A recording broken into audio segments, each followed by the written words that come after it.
السلام علیکم ورحمۃ اللہ وبرکاتہ نحمده ونصلی علی رسوله الکریم اما بعد فاعوذ باللہ السمیع العلیم من الشیطان الرجیم من ہمزہ ونفخہ ونفثہ۔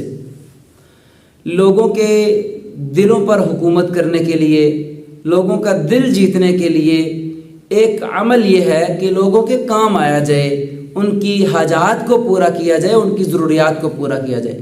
جب لوگوں کی ضروریات کو پورا کیا جاتا ہے تو لوگ بڑی محبت کرتے ہیں، لوگ ایسے شخص کے پیچھے جان دینے کے لیے بھی تیار ہو جاتے ہیں کہ جو شخص لوگوں کی ضرورتوں کو پوری کرتا ہے۔ اور یہ عادت ہمارے پیارے نبی محمد الرسول اللہ صلی اللہ علیہ وسلم کے اندر موجود تھی کہ آپ لوگوں کے کام آتے تھے، لوگوں کو نفع دیتے تھے، لوگوں کی حاجات کو، ضروریات کو پورا کرتے تھے۔ اور جو شخص لوگوں کو نفع دیتا ہے، لوگوں کی ضروریات پوری کرتا ہے، ایسا شخص اللہ کا محبوب بن جاتا ہے۔ نبی کریم صلی اللہ علیہ وسلم کا فرمان ہے، احب الناس الی اللہ انفعهم للناس۔ اللہ کے ہاں سب سے محبوب وہ ہے جو لوگوں کے لیے نفع بخش ہے، جو لوگوں کے لیے لوگوں کو نفع دینے والا ہے۔ تو اللہ کے نبی صلی اللہ علیہ وسلم کبھی بھی کسی سوال کرنے والے کو خالی نہیں لوٹاتے تھے۔ اللہ کے نبی صلی اللہ علیہ وسلم کو ایک چادر تحفے کے طور پر کسی نے دی۔ اللہ کے نبی صلی اللہ علیہ وسلم جب اس کو پہنا تو بڑی ہی خوبصورت لگی۔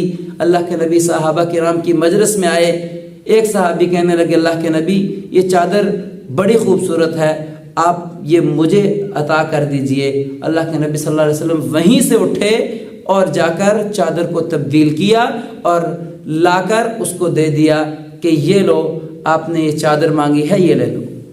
یعنی سوالی کو کبھی بھی خالی ہاتھ واپس نہیں کرتے تھے۔ صحابہ کرام نے بڑا ڈانٹا، بڑا گھور کر دیکھا کہ آپ نے یہ کیا کیا۔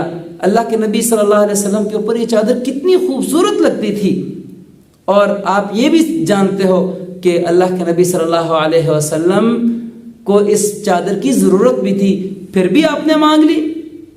اور تمہیں یہ بھی پتا ہے کہ اللہ کے نبی کسی سوالی کو خالی ہاتھ واپس نہیں کرتے۔ تو کہنے لگے، اللہ کی قسم، میں نے یہ چادر استعمال کے لیے نہیں مانگی، بلکہ میں نے اس لیے مانگی ہے کہ اللہ کے نبی علیہ السلام کے جسم کے ساتھ مس ہونے والی چادر ہے، اس کے اندر میں اپنے آپ کو کفن دوں گا، اس لیے میں اللہ کے نبی صلی اللہ علیہ وسلم سے میں نے اس چادر کا سوال کیا ہے۔ تو پھر ایسا ہی ہوا کہ انہوں نے اس چادر کو سنبھال کے رکھا۔ جب وہ فوت ہوئے اس چادر کے اندر ان کو کفن دیا گیا۔ لیکن دیکھنے اور سوچنے کی بات یہ کہ اللہ کے نبی کبھی کسی سوالی کو خالی ہاتھ واپس نہیں کرتے تھے۔ ہماری عادت یہ ہے کہ اگر کوئی ہم سے سوال کرے تو ہمارا جواب یہ ہوتا ہے کہ جاؤ بھائی معاف کرو۔ تو لیکن اللہ کے نبی علیہ السلام کی عادت ہرگز نہیں تھی۔ تو جب لوگوں کے سوالات پورے کیے جاتے ہیں، لوگوں کو نفع دیا جاتا ہے، لوگوں کے کام آیا جاتا ہے، اور لوگوں کی حاجات اور ضروریات کو پورا کیا جاتا ہے، تو پھر لوگ محبت کرتے ہیں۔ تو ہمارے سامنے ہے اللہ کے نبی علیہ السلام کی زندگی کہ کیسے اللہ کے نبی صلی اللہ علیہ وسلم لوگوں کے ساتھ رویہ اپناتے تھے، اور پھر لوگ آپ کے ساتھ کس طرح سے ٹوٹ کر محبت کرتے تھے کہ نبی کریم صلی اللہ علیہ وسلم کے لیے اپنی جان قربان کرنے کو بھی اپنے لیے اعزاز سمجھتے تھے۔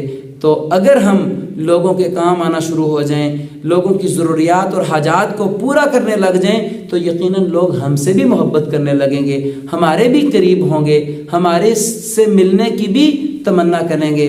تو اللہ تعالیٰ سے دعا ہے کہ اللہ تعالیٰ ہمیں ایسی عادات اپنانے کی توفیق دے جو نبی کریم صلی اللہ علیہ وسلم کی عادات تھیں، تاکہ لوگ ہمارے قریب ہوں، ہم سے دور نہ ہوں۔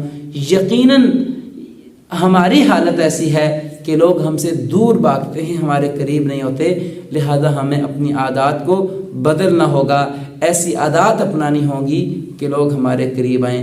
السلام علیکم ورحمۃ اللہ وبرکاتہ۔